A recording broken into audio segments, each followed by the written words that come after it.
नमस्कार, स्वागत है आप सभी विद्यार्थियों का अजय साहू ऑनलाइन क्लासेस में। आज से हम लोग हिंदी की जो है सीजीपीएससी प्री के लिए हिंदी सब्जेक्ट का अध्ययन प्रारंभ करेंगे। उसमें हम लोग जो है सबसे पहले उसका सिलेबस देख लेते हैं, उसके अकॉर्डिंग फिर हम लोग उस पे एक एक करके पार्ट बाय पार्ट जो है उसको पढ़ेंगे, बहुत अच्छे से और डीपली उसका अध्ययन करेंगे।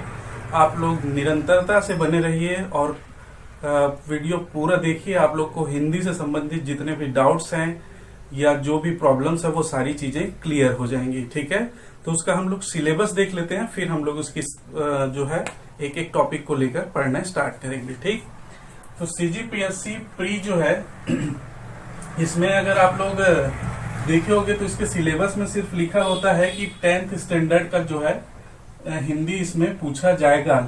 ठीक है, 10th स्टैंडर्ड तक की हिंदी इसमें पूछी जाएगी, लेकिन कभी कभी जो है इसमें अलग से जो है डीपली क्वेश्चन पूछा जाता है जो थोड़ा सा अच्छे लेवल का होता है। ठीक है, तो ध्यान रखिएगा। तो उसमें सबसे पहले हम लोग देखेंगे भाषा। ठीक, भाषा और ये भाषा का विकास क्रम जो है ये दोनों तो सब सीजीपीएससी मेंस के सिलेबस में है, मगर इससे एक बार 2015 में क्वेश्चन पूछा गया था। ठीक है, 2015 में इससे क्वेश्चन पूछा गया था, बना था, तो हम लोग इसको पढ़ेंगे सीजीपीएससी प्री के लेवल से और भाषा हम लोग देखेंगे। ठीक, इसके बाद जो है वर्ण में हम लोग स्वर और व्यंजन को बहुत ही उनके प्रकार, जितने भी प्रकार हैं स्वर और व्यंजन के, सारी चीजों पर डिस्कस करेंगे। ठीक, इसके बाद देखेंगे संधि और उसके प्रकार, प्लस समास और उसके प्रकार। तो इनसे जो है क्वेश्चन हमेशा जो है वो पूछा जाता है, स्वर व्यंजन संधि और समास से। तो इन सभी चीजों को बहुत ही अच्छे से अध्ययन करेंगे। ठीक है, इसके बाद जो है विकारी शब्द जो होते हैं, संज्ञा, सर्वनाम, क्रिया और विशेषण, ये व्याकरण के विकारी शब्द हैं, मतलब ये समय और काल के साथ परिवर्तित होते हैं। तो इन सभी जो चारों विकारी शब्द हैं उनको बहुत ही अच्छे से और बहुत ही सटीकता के साथ इसका अध्ययन करेंगे। ठीक है, इसका संज्ञा, सर्वनाम, क्रिया और विशेषण का। ठीक, इसके बाद है शब्द विचार आता है, उसमें शब्द शुद्धि से जो क्वेश्चन है हमेशा पूछे गया है। और उसके बाद देखेंगे वाक्य विचार। तो वाक्य विचार में भी वाक्य शुद्धि से संबंधित जो क्वेश्चन हमेशा लगभग पूछा ही जाता है। इसके बाद उपसर्ग और प्रत्यय, ये तो इसका फेवरेट टॉपिक है सीजीपीएससी प्री का। ठीक है, तो इससे भी जो क्वेश्चन हमेशा बनता है। तत्सम और तद्भव शब्द, ठीक, कौन कौन से तत्सम है, कौन कौन सा तद्भव होता है, वो सारी चीजें डिफ्रेंशिएट करके। इसके बाद पर्यायवाची और विलोम शब्द, इनसे भी हमेशा क्वेश्चन पूछा जाता है। और उसके बाद है अनेक शब्दों के लिए एक शब्द, या इसको कह ले सार्थक शब्द तो ज्यादा सटीक होगा। तो इन सभी से जो है वो क्वेश्चन हमेशा पूछा गया है। आप लोग पिछले 4-5 साल का अगर पेपर निकाल कर देखेंगे तो उसमें सारी चीजें आपको मिल जाएगी, इससे बाहर जो है नहीं पूछा गया। और अंत में है मुहावरे, कहावतें और लोकोक्तियां। तो ये तो फेवरेट टॉपिक है, इससे तो कई बार 3-3, 4-4 क्वेश्चन जो है वो पूछा जाता है। ठीक है, तो सीजीपीएससी प्री में ये सेकेंड पार्ट में जो है वो सेकेंड पेपर में इसका हिंदी से संबंधित, हिंदी और छत्तीसगढ़ी दोनों से जो है लगभग 20 क्वेश्चन जो है वो पूछे जाते हैं, कभी कम कभी ज्यादा होते रहता है। तो वो सारे क्वेश्चन आप आराम से डील कर लेंगे। तो हम लोग आज स्टार्ट करेंगे कौन सा, ठीक है, ये हिंदी का सब्जेक्ट। और हिंदी में सबसे पहले हम लोग देखेंगे भाषा। तो चलिए अब नेक्स्ट टॉपिक डाल लेते हैं हम लोग भाषा। और भाषा से हम लोग जो है आज का कक्षा, आज की क्लास जो है वो प्रारंभ करते हैं। और बहुत अच्छे से आप लोग पूरा वीडियो देखेंगे तो आपको सारी चीजें जो है वो क्लियर हो जाएगी। ठीक है, चल, तो आज का जो है पहला टॉपिक हम लोग स्टार्ट करते हैं, क्या, भाषा। ठीक है, क्या है भाषा। भाषा जो है वो संस्कृत के भाष धातु से बनी है।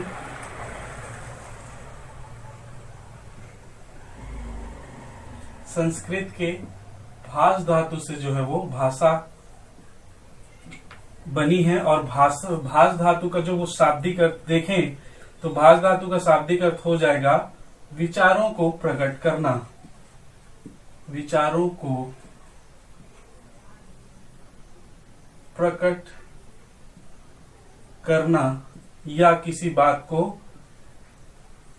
कहना। ठीक है, भाष धातु संस्कृत से ली गई है, इसी से भाषा शब्द बना है। और भास धातु का अगर शाब्दिक अर्थ देखें तो होता है विचारों को प्रकट करना या कहना, व्यक्त करना। ठीक है, तो भाषा का अगर शाब्दिक अर्थ देखें तो ये हो जाएगा, अगर परिभाषा की दृष्टि से हम लोग देखेंगे तो एक व्यक्ति या व्यक्तियों का समूह अगर दूसरे व्यक्ति या व्यक्तियों के समूह से जिस माध्यम से अपने भावनाओं को, अपने विचारों को प्रकट करता है, उसी माध्यम को क्या कहते हैं? भाषा कहते हैं। ठीक है, जैसे समझने के लिए ये मनुष्य हैं या मनुष्यों का समूह, ये दूसरे मनुष्य या मनुष्यों का समूह, ये अपने विचारों को प्रकट करने के लिए, अपनी भावनाओं को प्रकट करने के लिए जिस माध्यम, ध्यान रखिएगा माध्यम, और या जिस साधन, साधन भी कह सकते हैं आप, जिस साधन का प्रयोग करता है अपनी भावनाओं को, भावनाएं, विचार, सुख दुख, सलाह मशवरा, जिस माध्यम से एक दूसरे से विचार विनिमय करते हैं, विचार विमर्श करते हैं, विचारों का लेन देन करते हैं, विचारों का आदान प्रदान करते हैं, वो माध्यम ही क्या कहलाता है?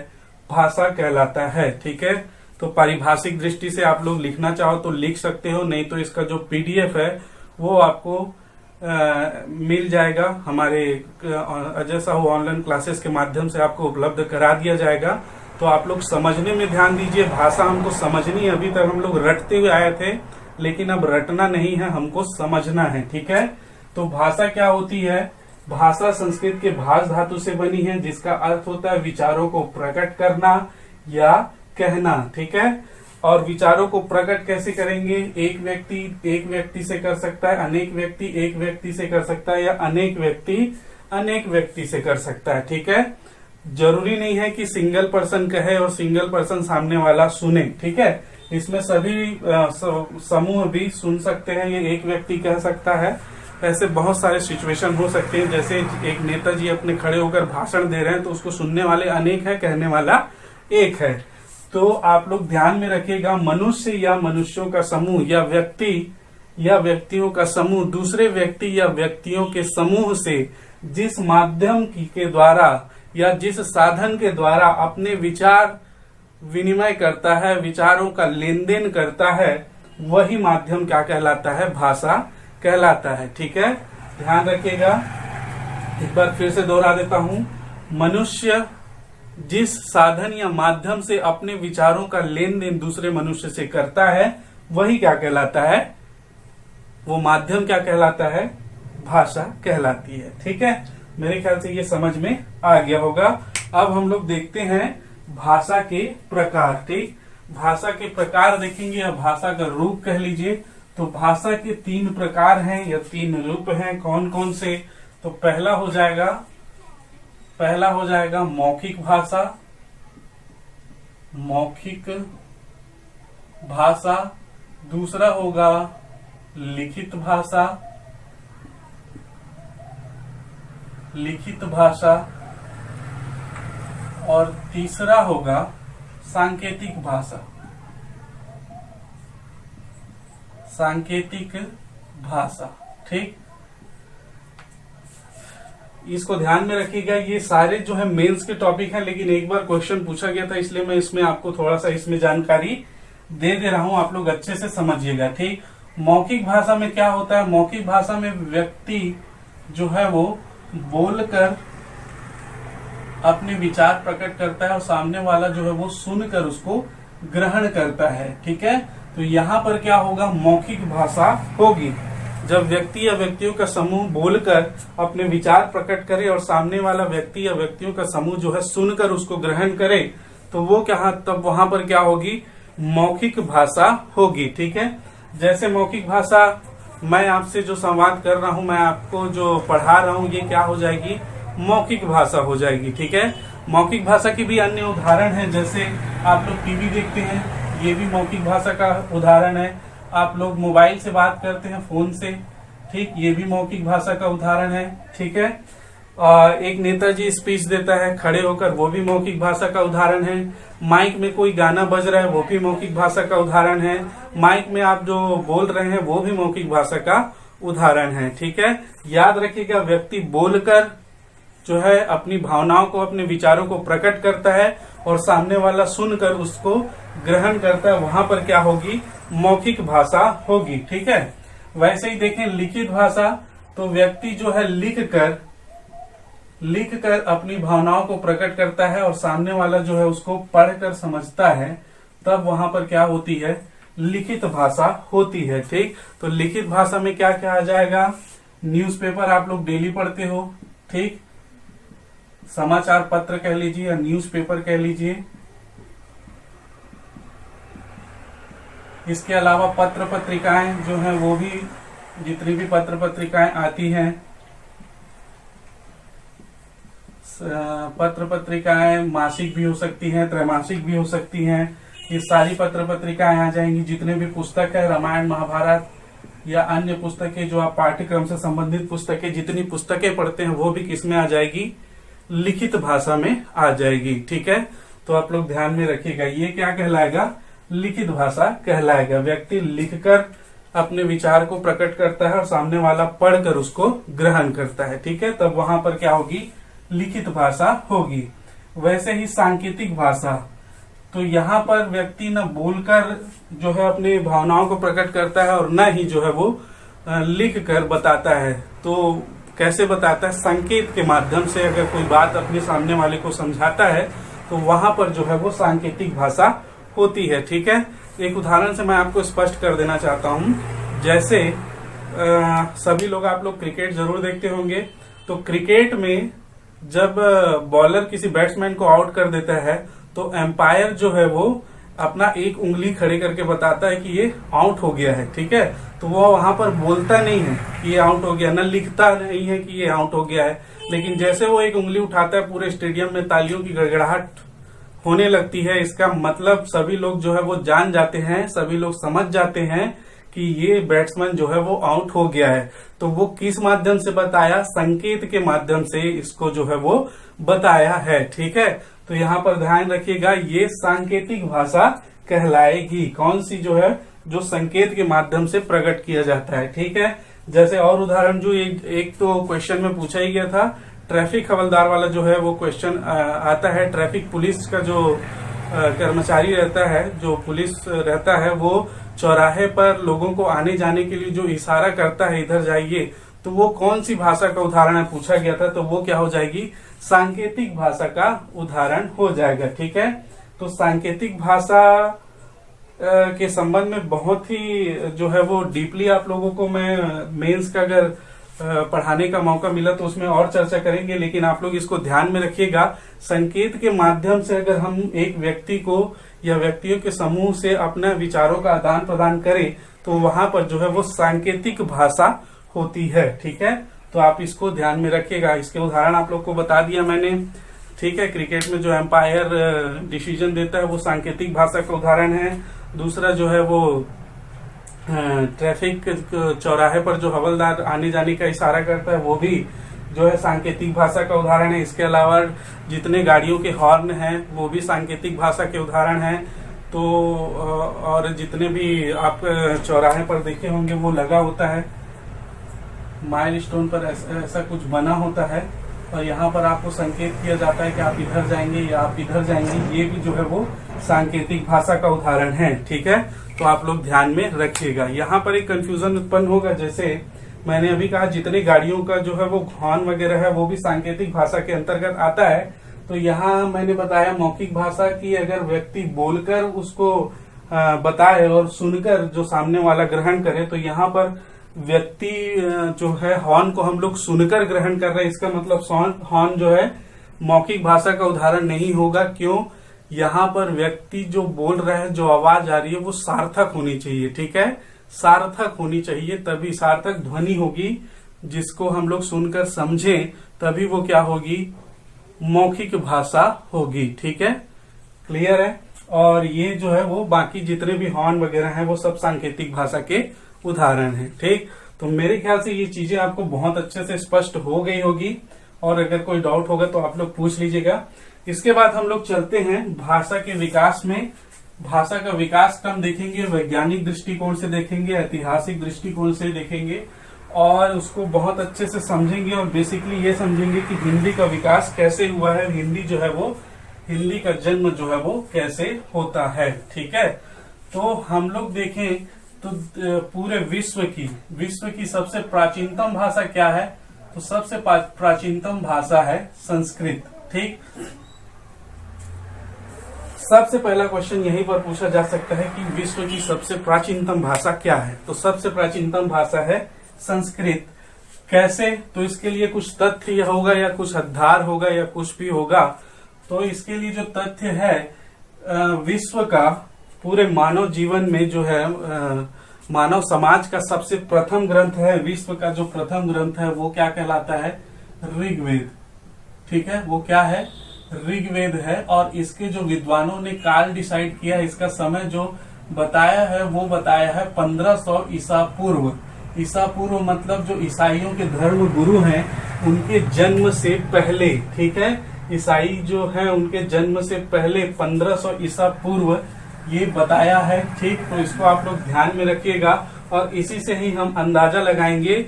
ऋग्वेद जो है वो 1500 ईसा पूर्व में था और ऋग्वेद जो संस्कृत में लिखा गया था, इसीलिए ये प्रथम मानव धर्म ग्रंथ है और ये संस्कृत में लिखा गया है। तो हम लोग संस्कृत को मानकर चल सकते हैं कि इसका जो कालक्रम है 1500 ईसा पूर्व है। ठीक है, तो सबसे प्राचीनतम भाषा क्या हो गई, संस्कृत यहाँ पर हो गई। ठीक है, मेरे ख्याल से समझ में आया होगा। अब हम लोग देखेंगे संस्कृत के पहले दो रूप देखने को मिलते थे। ठीक, पहला है कौन सा, एक है वैदिक संस्कृत। कौन सा, वैदिक संस्कृत। और दूसरा है लौकिक संस्कृत।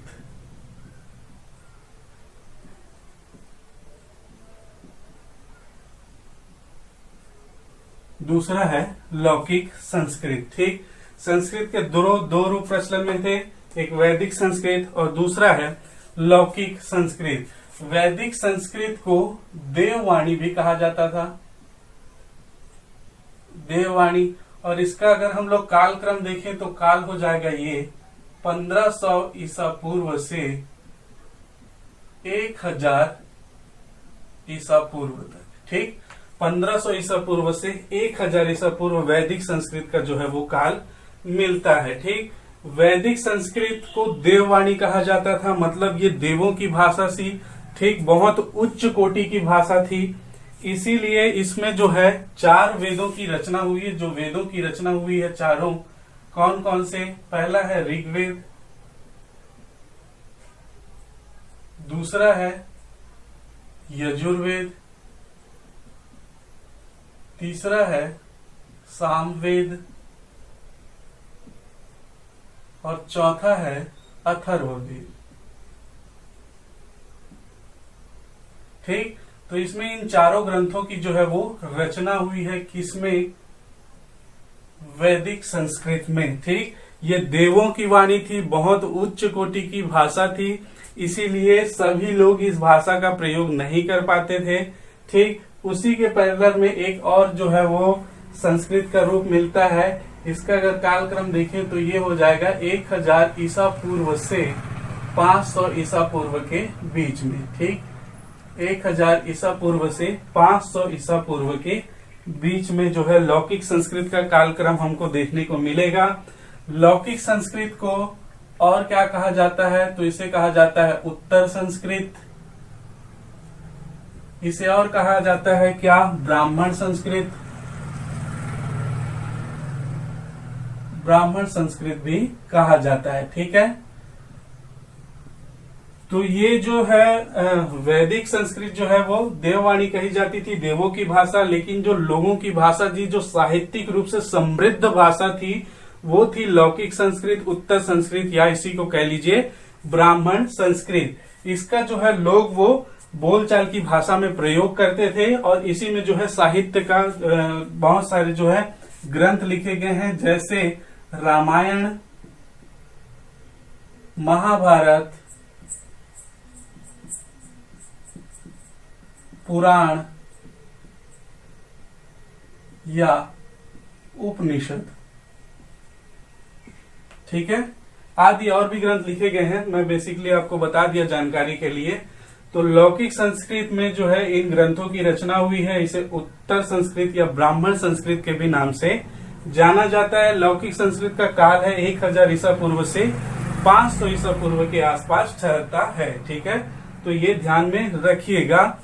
इसके बाद हम लोग देखें, लौकिक संस्कृत से एक और भाषा का जन्म होता है जिसका नाम है क्या? पाली भाषा। पाली भाषा, ठीक। और इसका कालक्रम जो है वो 500 ईसा पूर्व से प्रथम शताब्दी तक।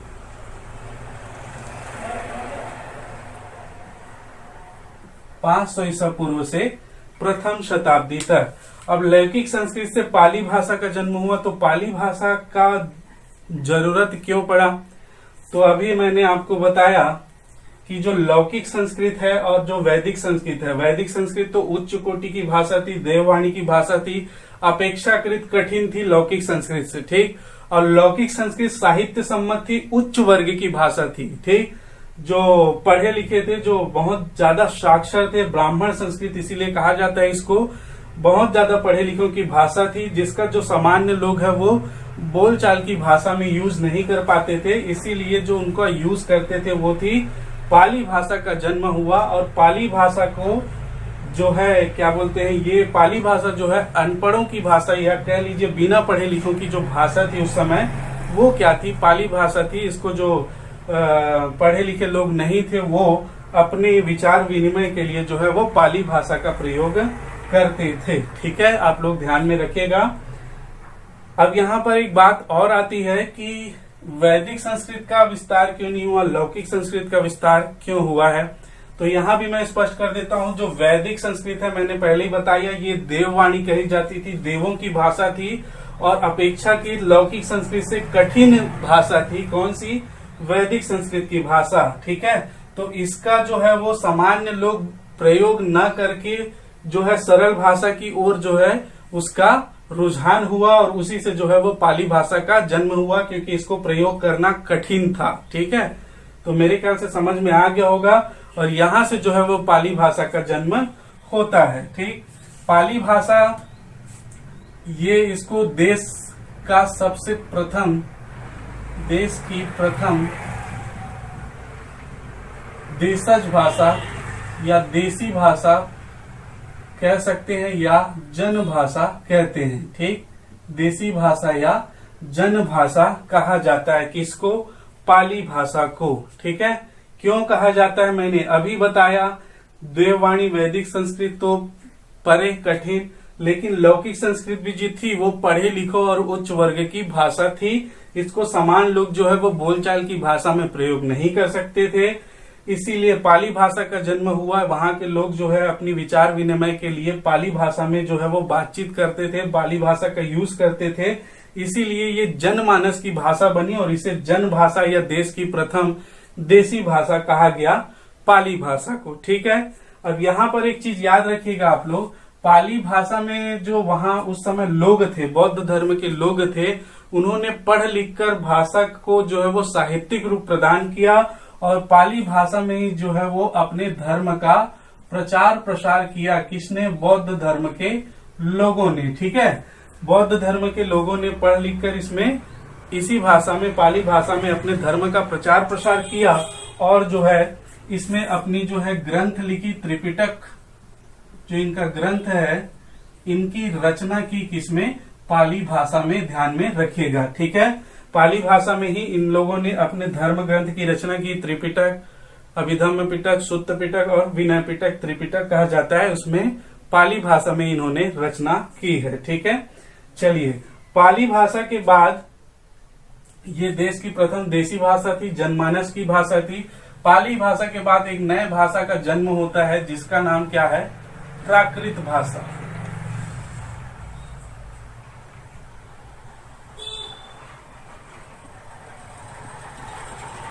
प्राकृत भाषा, और इसका अगर कालखंड देखें तो ये प्रथम शताब्दी से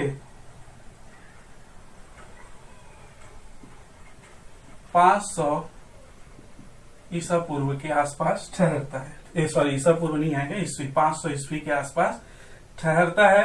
यहाँ पे जो है ईसाइयों के धर्म गुरु ने जो जन्म लिया था, ठीक, कब? जब हमारे यहाँ प्राकृत भाषा प्रवृत्त हो रही थी, उत्पन्न हो रही थी, तब जो है वो ईसा मसीह जो उनके देवता हैं ईसाइयों के, उन्होंने यहाँ पर जन्म लिया था। ठीक, अब यहाँ पर हम लोग देखेंगे प्राकृत भाषा, ये तो पाली भाषा जनमानस की भाषा थी, फिर प्राकृत भाषा कैसे आई?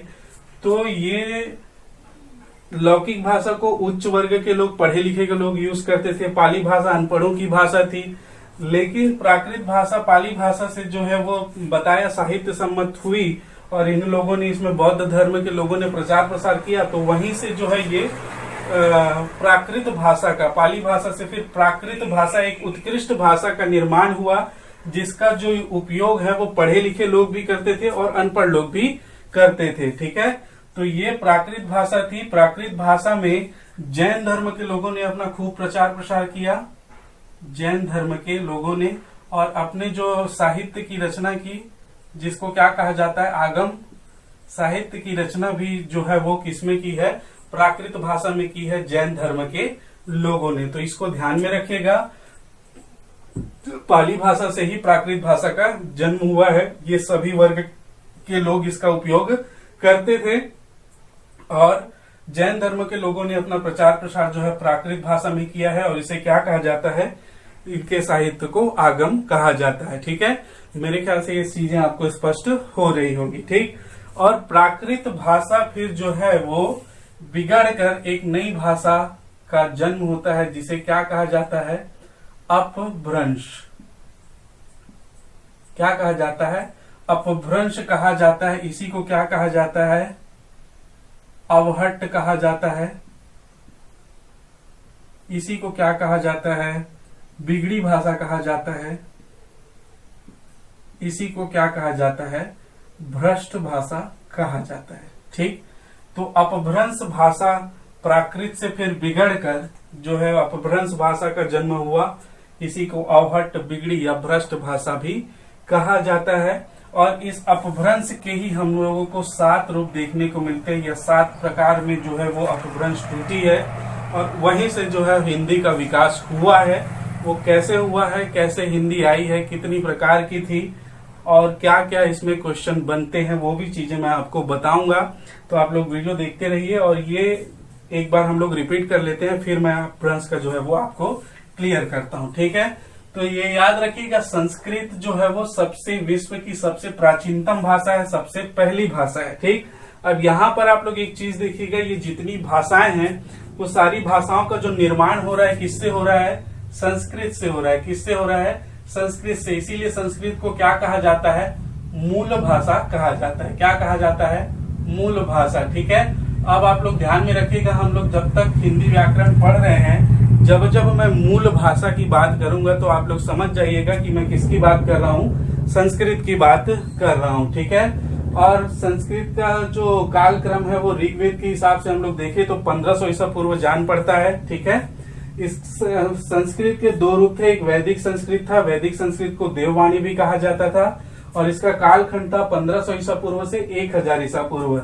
इसके बाद देखेंगे हम लोग लौकिक संस्कृत, तो लौकिक संस्कृत में 1000 ईसा पूर्व से 500 ईसा पूर्व तक इसका कालखंड है, और इसमें इसको जो है उत्तर संस्कृत या ब्राह्मण संस्कृत भी कहा जाता है। ठीक है, इसके बाद हम लोग देखेंगे इसमें जो है ग्रंथों की जो रचना हुई, रामायण, महाभारत, पुराण, उपनिषद, और वैदिक संस्कृत में जो रचना हुई है ऋग्वेद, यजुर्वेद, सामवेद और अथर्ववेद की। ठीक, इसके बाद हम लोग देखें तो ये पाली भाषा का जन्म होता है लौकिक संस्कृत से।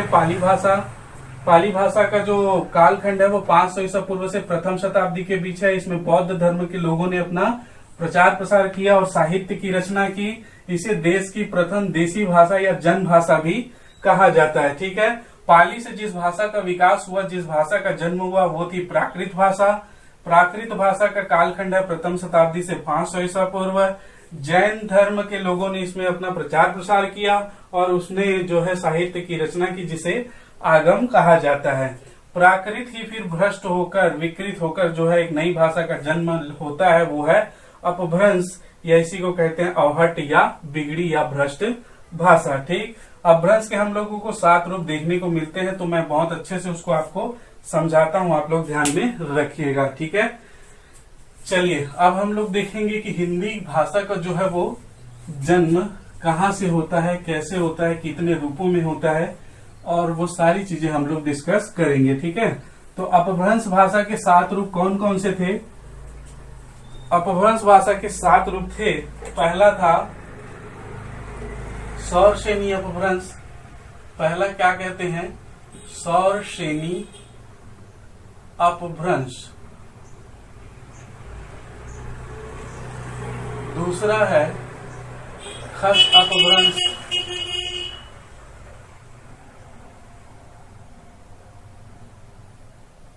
तीसरा है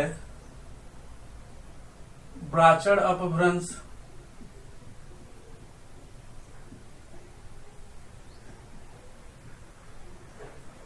चौथा है पैसाची अपभ्रंश।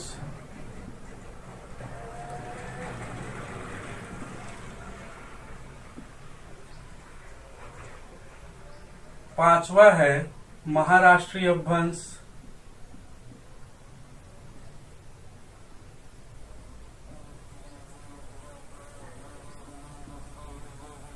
और छठवा है अर्धमागधी अपभ्रंश। अर्धमागधी अपभ्रंश। और सातवां है मागधी अपभ्रंश।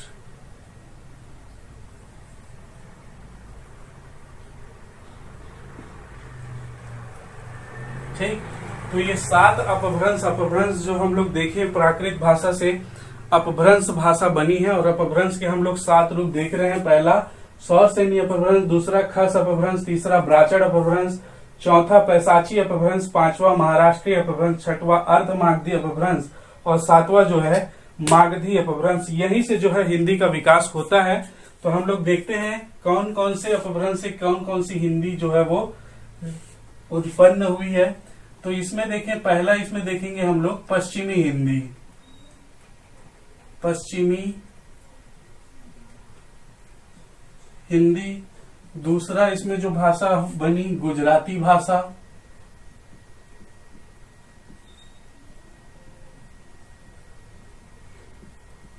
तीसरा जो है वो राजस्थानी भाषा।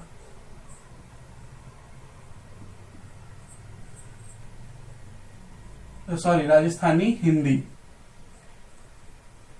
ठीक, तो ये 3 जो है वो सौर श्रेणी अपभ्रंश से बना है, यह विकास हुआ है, यह उत्पन्न हुई है। पहला पश्चिमी हिंदी, दूसरा गुजराती भाषा, और तीसरा जो है वो राजस्थानी हिंदी। खस से देखें तो खस से एक ही जो है वो भाषा का जन्म हुआ है, वो है पहाड़ी हिंदी।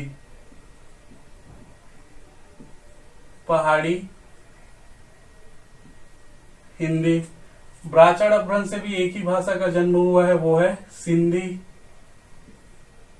ठीक, वैसे ही पैसाची अपभ्रंश से देखें तो पैसाची अपभ्रंश से 2 भाषा का जन्म हुआ है। पहला है पंजाबी और दूसरा है लहंदा। वैसे ही महाराष्ट्रीय अपभ्रंश से एक भाषा बनी है, वो है मराठी।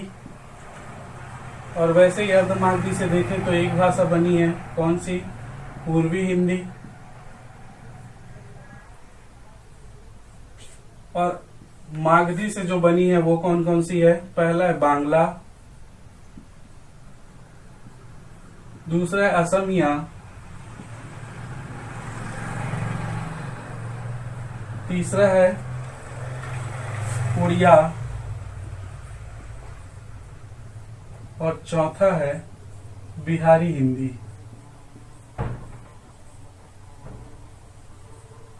बिहारी हिंदी। ठीक है, तो ध्यान में रखिएगा सौर श्रेणी अपभ्रंश से ये 7 अपभ्रंशों के रूप हैं, सौर श्रेणी से लेकर मागधी अपभ्रंश तक।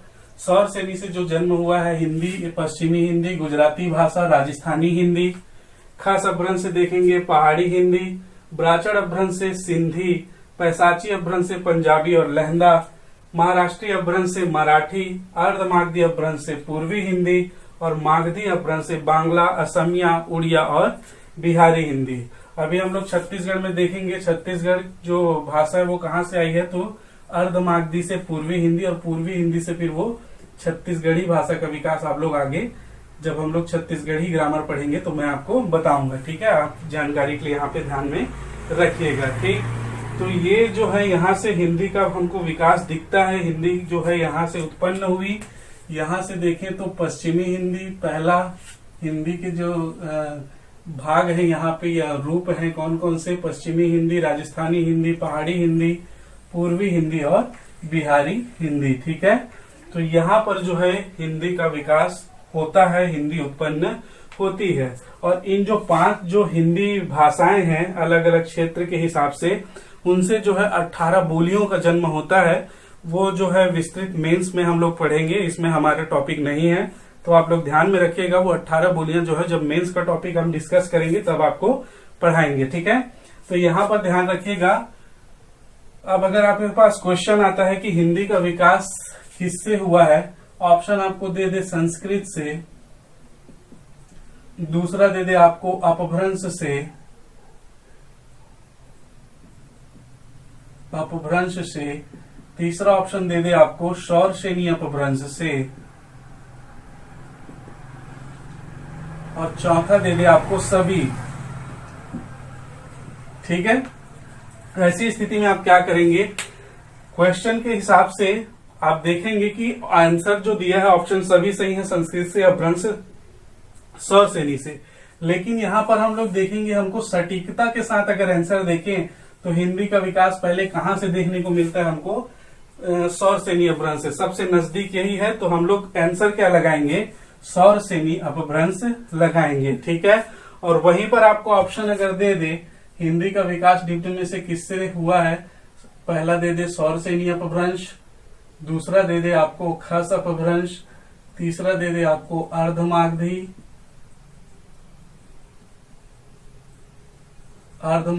या चौथा दे दे आपको मागधी।